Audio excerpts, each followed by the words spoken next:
cursistas! É muito bom estar aqui com vocês. Hoje é a nossa terceira aula da disciplina Ética e Cidadania. A cada videoaula, nossos conteúdos estão mais interessantes para atuação e prática profissional. Então, peguem sua caneta e papel para fazer as anotações ou dúvidas referentes à nossa aula. E ao final da aula, postem suas dúvidas no nosso Fórum Tira Dúvida da semana 3. Vamos iniciar nossos estudos discutindo as questões éticas envolvidas nos relacionamentos interpessoais no trabalho e também vamos compreender o processo de comunicação que permeia as relações interpessoais nas organizações e os ruídos que podem ocorrer. Várias ações promovem um ambiente de trabalho saudável em que as pessoas se relacionam preservando o respeito ao próximo, adotando um comportamento ético em suas decisões.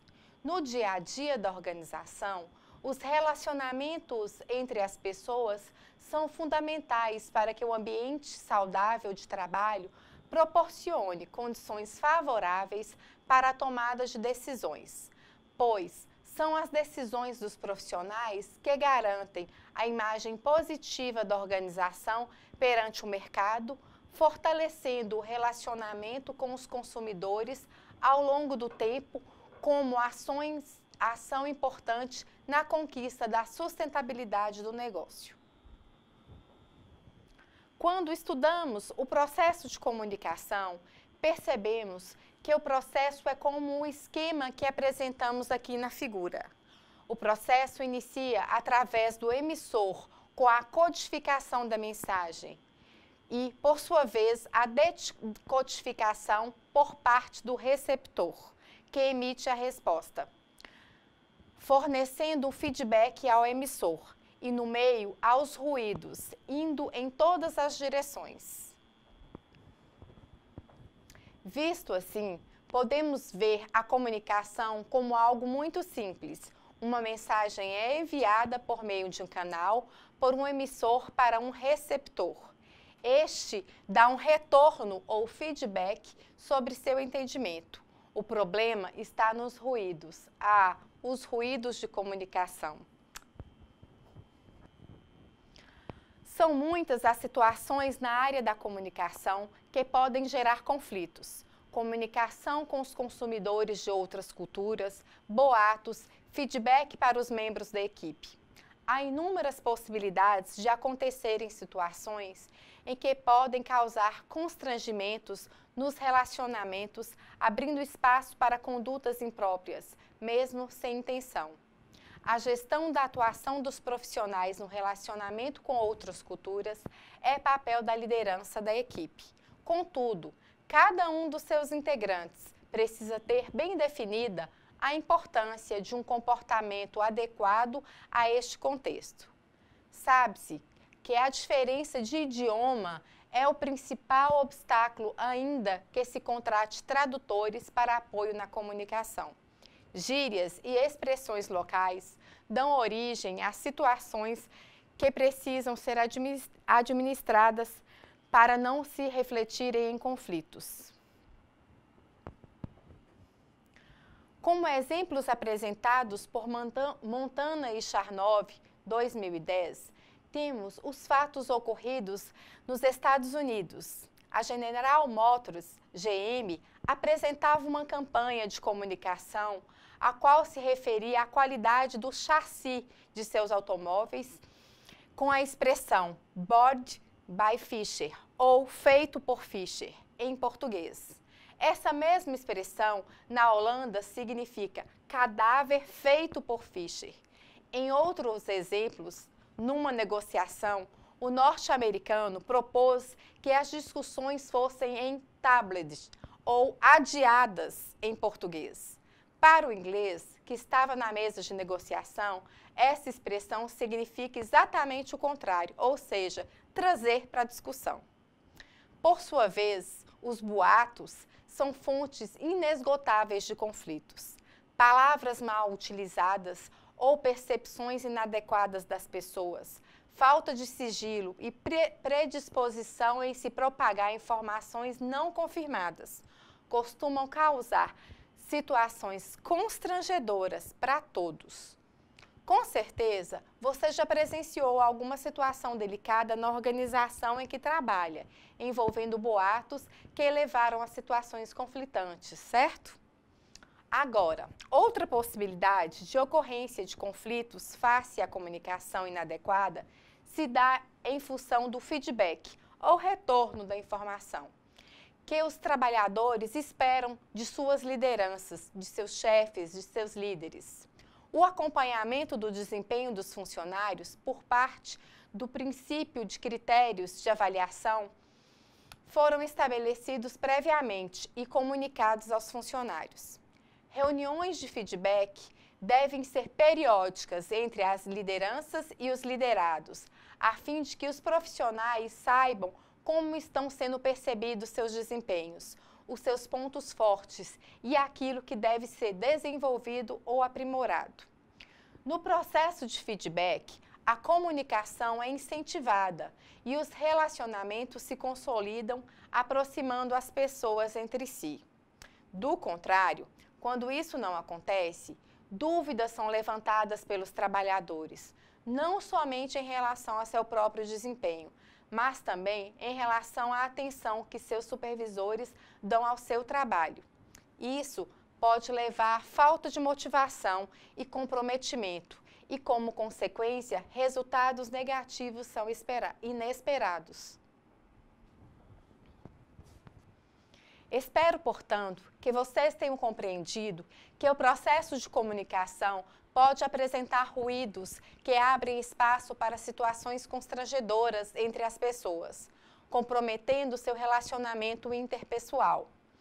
Há situações como diferenças de expressões idiomáticas não são intencionais, mas podem comprometer relacionamentos de negócios. Já os boatos ocorrem a partir de comportamentos inadequados. Os feedbacks, quando feitos corretamente pelas lideranças para os membros de suas equipes, previnem certas situações delicadas ao indicar a necessidade de desenvolvimento e aprimoramento de atitudes das pessoas no ambiente de trabalho. Outro tema que tem sido objeto de muitas discussões dentro e fora do ambiente de trabalho atualmente é o assédio moral. É um tema polêmico, mas importante para que os profissionais que trabalham em todas as organizações. Mas você sabe me dizer qual é a diferença entre cobrar resultados com firmeza e assediar moralmente? Hora de falarmos a respeito, não é mesmo? Não há uma linha clara e definida que separa a firmeza da liderança e o assédio moral, sendo essa a causa de inúmeras situações conflituosas. Em uma organização, as lideranças são cobradas para alcançar e superar metas. Com certeza, você pode ter presenciado uma situação em que o estresse tomou conta de um líder ou chefe, que se viu pressionado para o alcance de resultados da empresa. Ter que superar essas situações faz parte do papel da liderança. Assim como a capacidade de resistência às pressões deve ser atributo de um líder. Por outro lado, ser firme na cobrança do alcance e superação de resultados é muito diferente de pressionar o time de trabalho, sendo inaceitável que os líderes com poder de decisão extrapolem os limites impostos pela ética. Assim sendo, a legislação cuida muito bem de lhes impor a adequada punição. Um conceito que necessita de compreensão por nossa parte é resiliente. Resiliente é um termo utilizado na física para designar a propriedade que alguns materiais têm de suportar pressão interna ou externa. Alguns materiais retornam ao seu estado inicial sem qualquer deformação após sofrer algum tipo de pressão, enquanto outros modificam-se completamente. É o caso, por exemplo, de uma barra de gelo e de uma barra de aço. Se você bater no gelo, ele se quebra, podendo dissolver-se completamente, ou seja, apresenta baixíssimo nível de resiliência, porque ao se exercer uma pressão sobre ele, verifica-se uma deformação até irreversível. O mesmo não ocorre com o aço, que ao ser pressionado com outro material apresenta pouca ou nenhuma deformação, o que demonstra seu alto nível de resiliência. O termo foi incorporado pelas organizações para indicar um profissional que consegue suportar mais ou menos a pressão do cotidiano por resultados. Resiliência não se trata de aceitar todas as situações, popularmente conhecido como engolir sapo, o tempo todo, mas de ser capaz de lidar com situações difíceis, buscando uma saída para os problemas, ao mesmo tempo em que se envolve com as pessoas da equipe de trabalho. No esporte brasileiro, temos alguns excelentes exemplos de atletas com altíssimo nível de resiliência, como Lares Grael, que demonstra sua capacidade de suportar obstáculos ao recuperar-se e voltar a competir, mesmo após sofrer um acidente que o levou a amputar uma perna. Como diz Cobra, 2014, temos que fazer o caminho inverso, redescobrir que somos fortes e que os limites, na verdade, não existem. São criados por nós e vigoram apenas em nossa cabeça. Lares Grael não permitiu obstáculos impondo limites em sua vida. Piovan, 2010, nos ensina que a pessoa resiliente segue alguns princípios. 1. Ter consciência de que é preciso conviver com as dificuldades, pois elas existem, queiramos ou não. 2. A espiritualidade é a compreensão da natureza humana e são desejáveis. 3. É preciso persistir. 4. Decisões difíceis e necessárias ocorrem em nossa vida. É preciso nos dedicarmos a elas com a energia necessária. 5. Sair de nossa zona de conforto, ou seja, mudar comportamentos ou ações que estamos acostumados é condição fundamental para o crescimento. 6. São as dificuldades da vida que nos permitem crescer. O sétimo princípio que a pessoa resiliente segue se baseia em um ditado chinês. Fala sobre a resiliência. Os chineses dizem que as árvores robustas não se curvam, mas são as primeiras a serem derrubadas por uma tempestade. Por outro lado, o bambu se curva, se adapta ao ambiente e sobrevive às tormentas. Agora, vamos ater nossa atenção para a gestão da diversidade, pois é de grande importância a valorização dessa diversidade, cujas diferenças, quando somadas, nos enriquecem como indivíduos e como profissionais. Em nosso país, temos uma grande diversidade de etnias, que compõem a beleza de nossa formação cultural. A ética nos relacionamentos inclui a percepção dessas diferenças, seu conhecimento e sua valorização.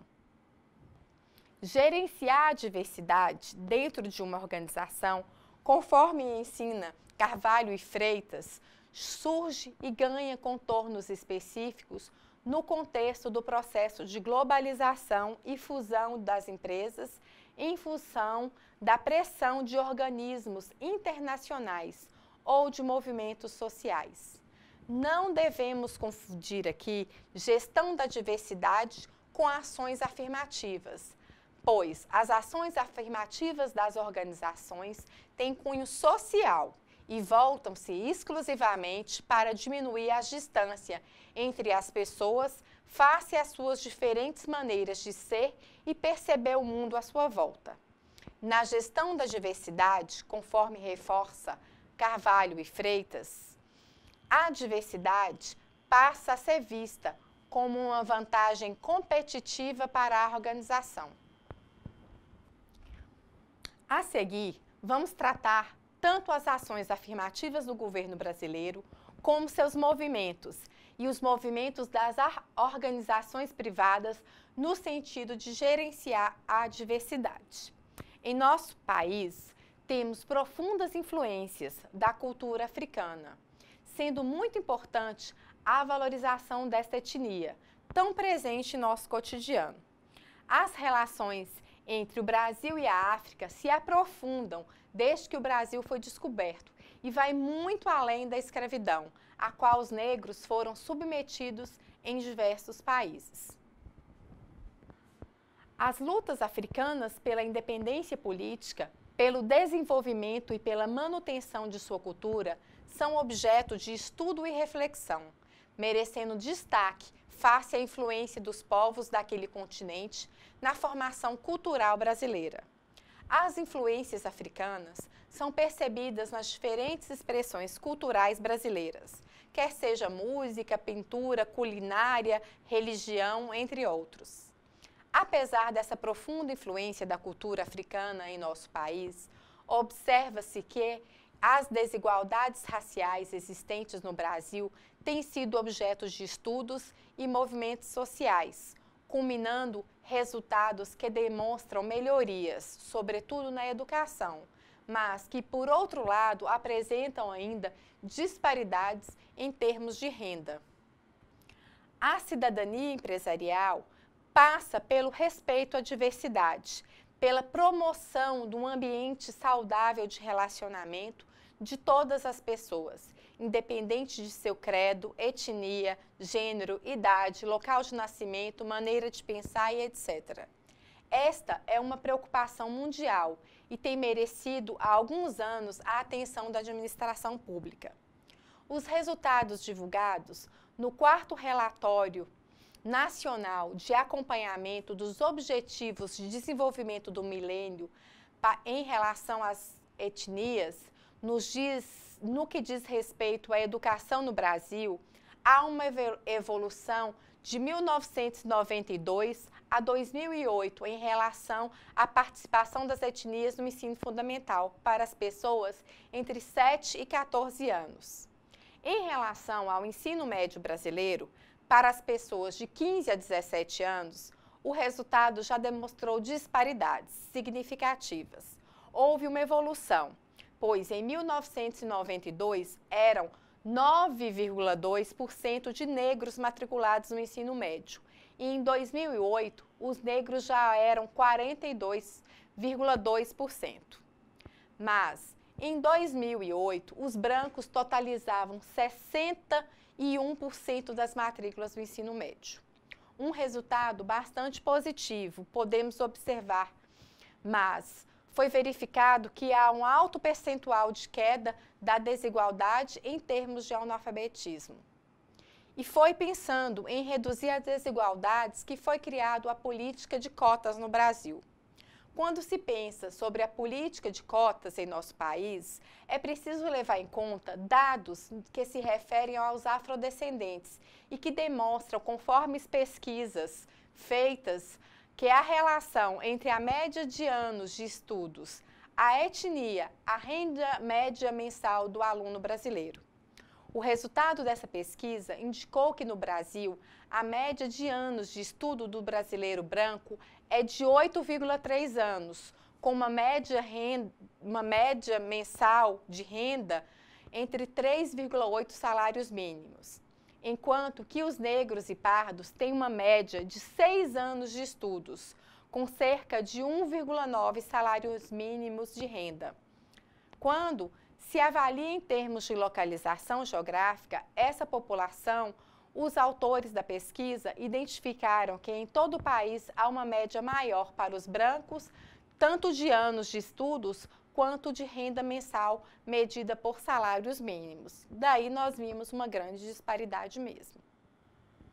O relatório do Programa das Nações Unidas de Desenvolvimento, em 2010, aponta no Brasil a introdução do programa Bolsa Família para exemplificar o crescimento do envolvimento do setor público no esforço para reduzir as desigualdades, sendo um programa de transferência de renda, que busca aumentar os recursos para as pessoas cuja renda é menos favorecida. Além deste, outros programas contribuem para reduzir as desigualdades no Brasil. Dentre eles estão Luz para Todos, alfabetização de jovens e adultos, agricultura familiar, ProUni e outros. No texto Diversidade, Tolerância, Respeito e Valorização, é possível realizar uma reflexão quando o autor nos diz que a diversidade só tem sentido na troca, no compartilhamento cultural e não na preservação da diferença, como uma peça de museu, ou pior, como vitrine para consumo turístico ou cultural. Tudo isso corrobora para tratarmos com ética a gestão da diversidade nas organizações, pois o Brasil tem influências fortes da cultura africana, o que nos leva à necessidade de conhecer e discutir a importância da redução das desigualdades sociais e promover a valorização da cultura africana como parte integrante do nosso cotidiano. No entanto, quando falamos sobre diversidade, não apenas nos referimos somente aos afrodescendentes. Precisamos abordar ainda o tema inclusão de pessoas com deficiência no ambiente do trabalho, pois, ao valorizarmos a diversidade, estamos promovendo o relacionamento saudável com todos que nos cercam e aprendendo que ter uma deficiência, seja ela congênita ou adquirida, é sinônimo de superação e não de limitação, servindo inclusive de exemplo para todos nós. Quando nos referimos a pessoas com deficiência, temos exemplos de superação admiráveis. Muitos de vocês já ouviram as músicas maravilhosas de Ray Charles ou Stevie Wonder. Perceba que a deficiência visual destes grandes cantores em nenhum momento os impossibilitou de aprender a tocar piano e a cantar. Precisamos ainda observar dois brasileiros que são referência de superação, o Lares Grael e Herbert Viana.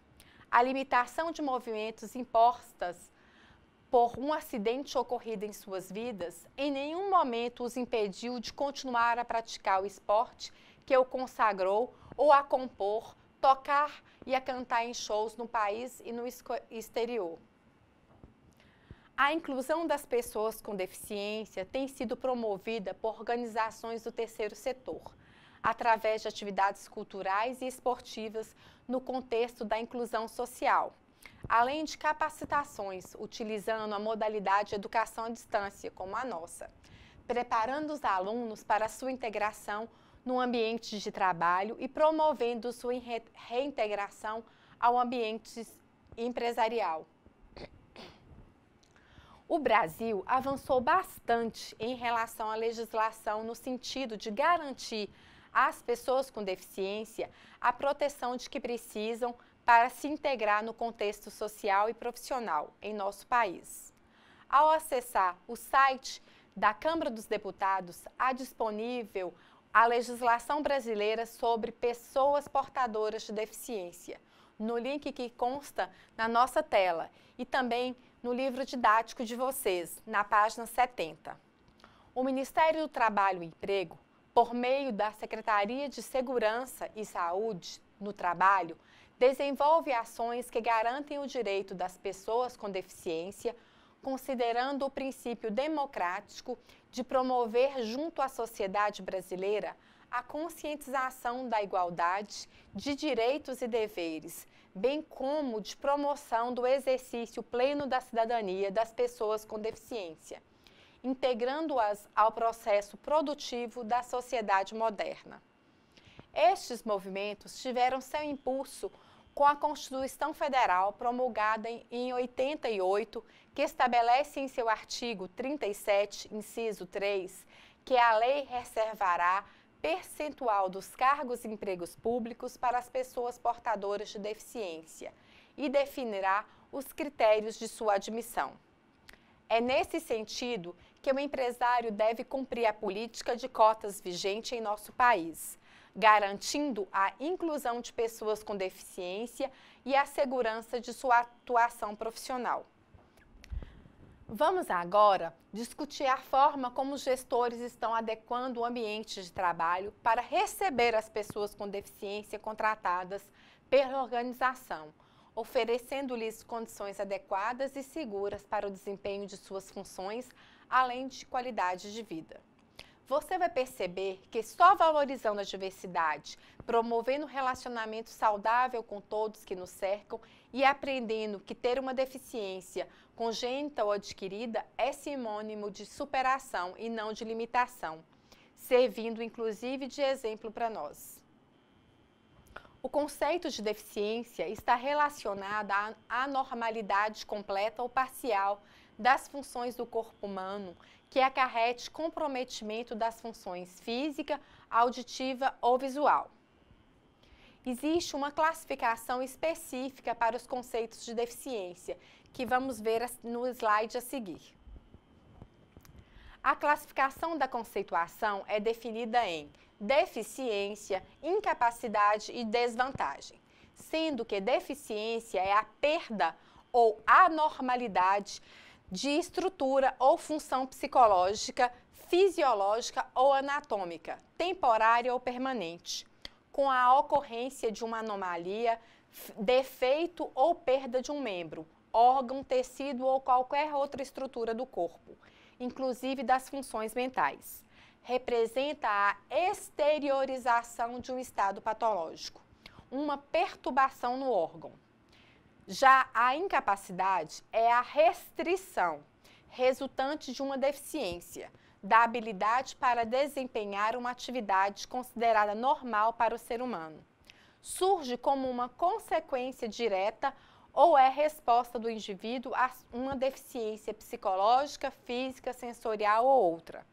Representa a objetivação da deficiência e reflete os distúrbios da própria pessoa nas atividades e comportamentos essenciais à vida diária. Por sua vez, o conceito desvantagem significa um prejuízo para o indivíduo, resultante de uma deficiência ou de uma incapacidade, que limita ou impede o desempenho de papéis de acordo com a idade, sexo, fatores sociais e culturais. Caracteriza-se por uma discordância entre a capacidade individual de realização e as expectativas do indivíduo ou do seu grupo social. Representa a socialização da deficiência e relaciona-se às dificuldades nas habilidades de sobrevivência. A Lei 8.213, regulamentada em 1999, estabelece uma reserva legal de cargos para as pessoas com deficiência. Estabelece ainda que as empresas devem contratar um determinado percentual de pessoas com deficiência em função do número de empregados que tiver no seu quadro. Vamos conhecer, então, este quadro. Vamos conhecer, então, a lei de cotas por meio dessa tabela. Aqui temos uma empresa com 100 a 200 empregados em seu quadro, terá 2% de pessoas com deficiência em função do seu número de funcionários. Outra empresa com 201 a 500 empregados em seu quadro terá 3% de número de pessoas com deficiência em função do número de funcionários. Já uma empresa com quadro funcional de 501 a 1.000 empregados terá que reservar 4% do total de vagas para as pessoas com deficiência. As organizações com número de empregados acima de 1.001 são obrigadas a contratar 5% de empregados com deficiência. No entanto, Carvalho Freitas enfatiza que as organizações não estão preparadas para receber as pessoas com deficiência em seu quadro de funcionários, dadas as condições de trabalho que estes trabalhadores necessitam. Além disso, temos que considerar ainda a satisfação que buscam e encontram no ambiente de trabalho. Um fato que transcende a busca pelo desempenho e precisa ser considerado pelas organizações em suas decisões cotidianas. Para avaliar o nível de limitações de um trabalhador, Stiglitz e Eton, 1991, sugerem que se apliquem entrevistas, apliquem questionários ou testes. Dessa maneira, a organização pode conhecer as limitações ou incapacidades do trabalhador, reunindo subsídios para oferecer-lhe um ambiente de trabalho seguro e saudável.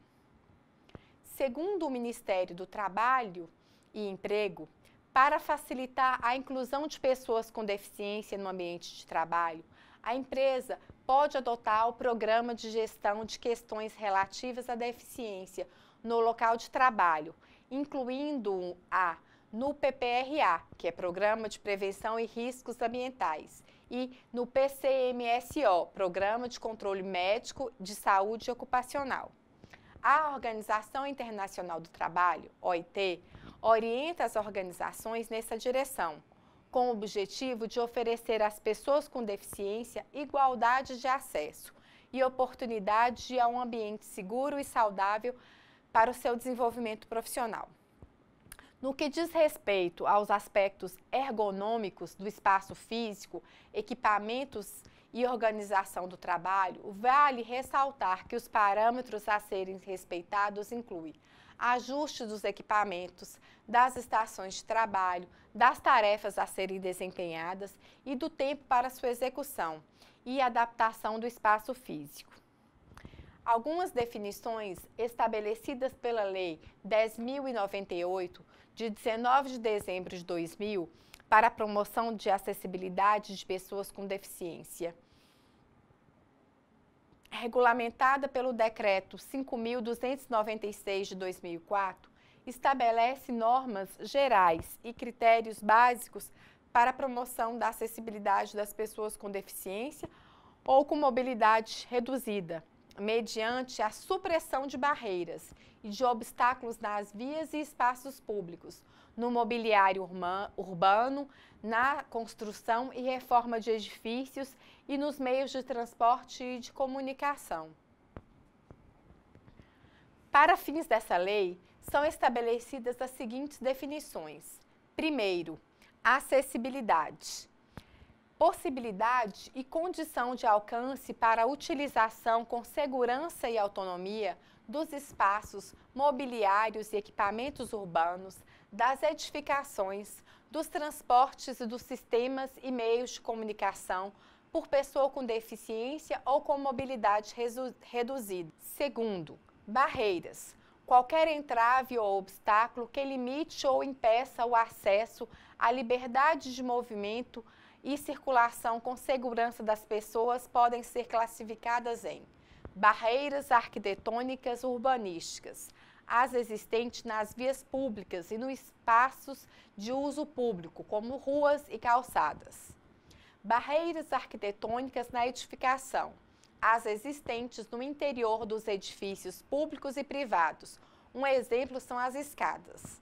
A seguir, as barreiras arquitetônicas nos transportes, as existentes nos meios de transporte, como ônibus sem adaptação para cadeirante. E, por fim, barreira nas comunicações.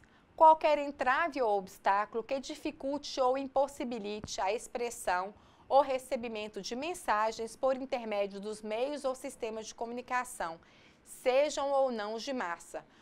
Um exemplo são os telefones públicos em altura não adaptável ao cadeirante.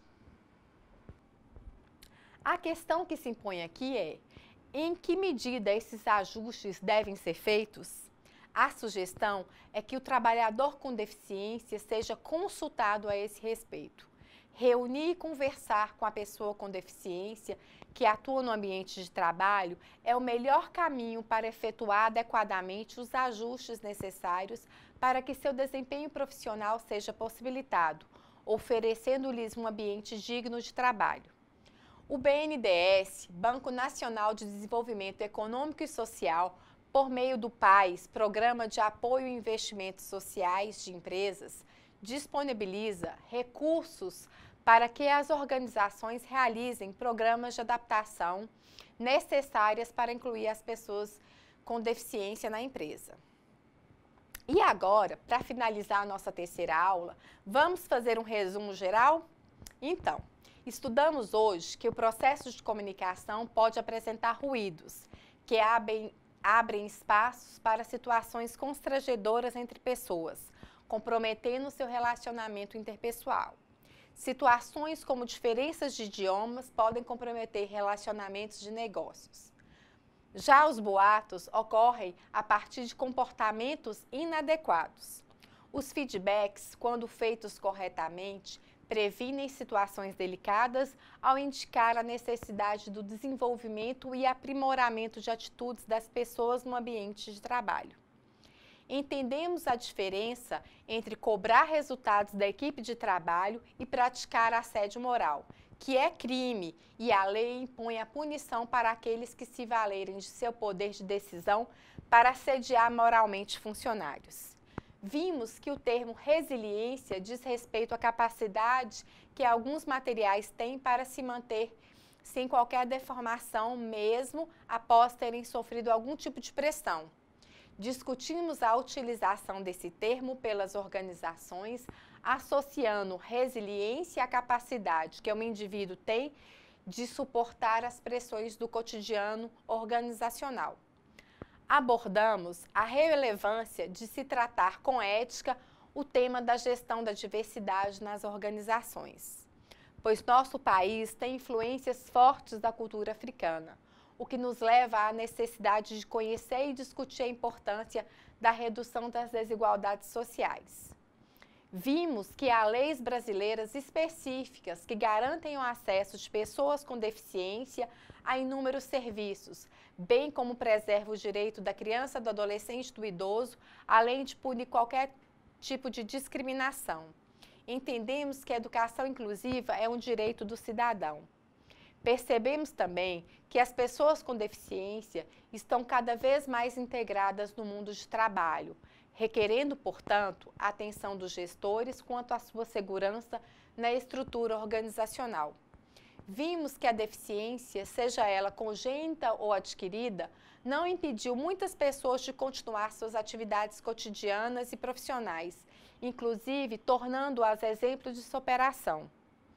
Ao final da aula, estudamos o conceito de deficiência, que pode ser considerado a perda ou anormalidade da estrutura ou função psicológica, fisiológica ou anatômica, temporária ou permanente de uma pessoa. Conhecemos a obrigatoriedade imposta às organizações para a contratação de um percentual de pessoas com deficiência em seu quadro de trabalho.